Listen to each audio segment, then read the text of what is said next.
Welcome to the Box Score Sports Podcast.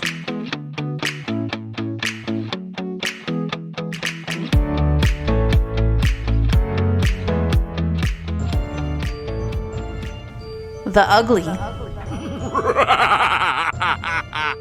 Give me your ugly of week 6. The refs at the end of the Giants-Bills game. I was struggling with ugly for a little bit because I usually like to pick a team. I don't like to pick the refs. No, that's fair. And I don't like to get involved in too much controversy or whatever you want to call it, blaming the refs. But I'm not a Giant fan. I'm not a Bills fan. I'm a football fan, and that was clearly a penalty. Like, he was being held, a pass interference, something. The Giants should have had another chance to win that game. The Giants will lose plenty on their own. They do not need help from the refs. So that was just, I like, how do you not call that? I get that there's missed calls in the game. I get missed holding calls. I get missed pass interference where there's hand fighting going on sometimes. But that was very clearly, at the very least, defensive holding. Mm-hmm. It should have been pass interference. Granted that it just gave him another shot, but still, that was clearly a penalty. It should have been called. I don't usually say stuff like that because I don't like to get involved in it, but that was ugly, and I feel like there's been a couple penalties this year that the refs have called it or not called it. I'm just like, okay. I know I'm just an observer on the couch, but still, come on, guys. Yeah, I'm with you. I would say the whole game for the Giants was ugly, whether it's them shooting themselves in the foot. At the end of the first half, Tyrod Taylor with 0 timeouts checked the play into a run play, and at the 1 yard line, and they got tackled and the time expired. And it was like, and Dayball was really mad about that. I think that swung the momentum a little bit, although the Bills didn't score. That game was ugly. They didn't score until the fourth quarter. It was just an ugly game. To your point about the officiating, oh my word, I cannot believe it. I cannot believe it. Okay, two reasons people always say, you got to let the guys play, right? That's one excuse that people use for the refs not to throw a flag in that situation. You're letting the guys cheat, not play, because in the rules, you're not allowed to do that. If you're playing the game, you're not allowed to do that. So it's not that you're letting them play, you're letting them cheat. That's a little different. Okay. I'm gonna throw that out there right now. And the second thing that they said, well, you can't call it twice in a row. They gave them the first because they called a penalty to get them to that spot. And then it's like, oh, you can't throw another flag in that situation. It's like, why can't you? So, like, now the defense, I know it was stupid. Some of the things I was reading, I was just like, this is the most stupidest thing I've ever heard. So my point is like, you got to throw the flag there. You just got to. I don't understand why you wouldn't. Give the Giants would have got another chance. They probably wouldn't have got it.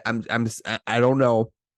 But if it's a penalty, just throw the flag. Otherwise, you're letting one team get away with breaking the rules or cheating in a game that you shouldn't be allowing. You know what I'm saying?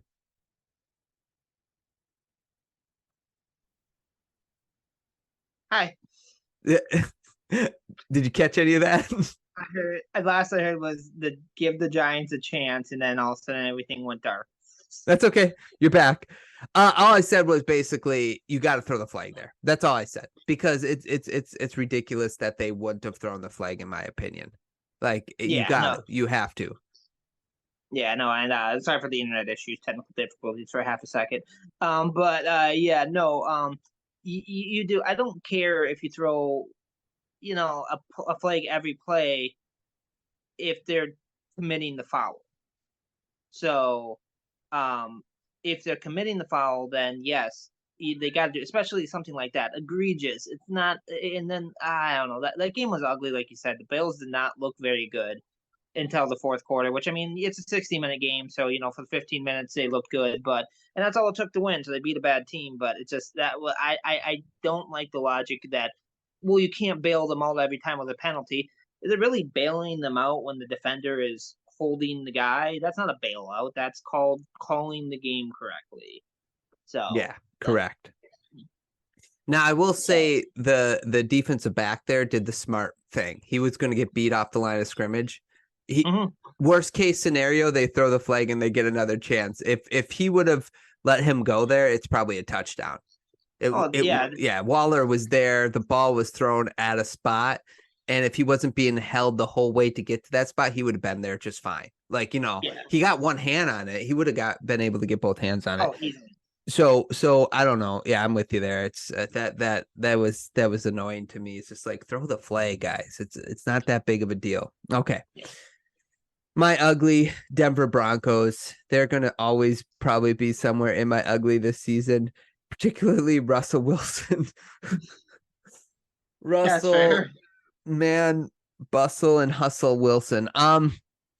He had a QBR of 9.8.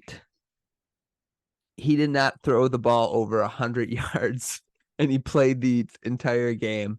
They were down the entire game, basically. I don't know. I don't know. This team I thought would be better. This is something that I got wrong at the beginning of the season. I thought, they'll be like 7-10, but the atmosphere would be better than it was last year. Totally wrong. I don't know what's going on here. Again, this could be like a Caleb Williams secret tank job. That's the only thing I can think of. But anyway, it was ugly. Well, and the thing is that what are they doing well? What is the Broncos doing well right now? Their offense isn't doing well. Their defense, I mean, I guess they looked good against the Chiefs, but that makes me more question things about the Chiefs than that say the Broncos are doing well. Their Russell Wilson looks terrible. Their running game looks terrible. Like, maybe the special teams. I guess I never really paid attention to that. Maybe they have good special teams. Maybe that's what's going for them. But like, gosh, it is rough for them. Like the Broncos look bad this year, like really bad. So, I don't get why.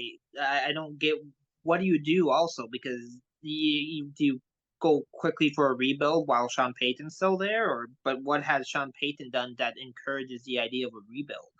So, yeah, I think you got to kind of like get what you can for your assets at this point, but it's not like the NBA. Trading's much more difficult.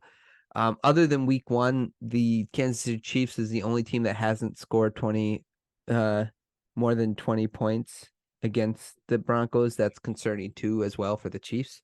I know we're not talking about the Chiefs, but yeah, I would just do a fire sale. Just like get as much assets as you can. But it's hard. It's hard. I get it. Yeah. Okay, man. Anything else about the week 6 recap you want to talk about? No, I'm good. Okay, well, let's talk about our last segment then. We're going to just hit on coaches that are on the hot seat or should be on the hot seat. Thanks so much for watching this clip of the Box Score Sports Podcast. I hope you guys enjoyed. If you haven't yet, please subscribe to our channel. Follow us on Instagram and Twitter or X. And we'll talk to you guys real soon. See ya.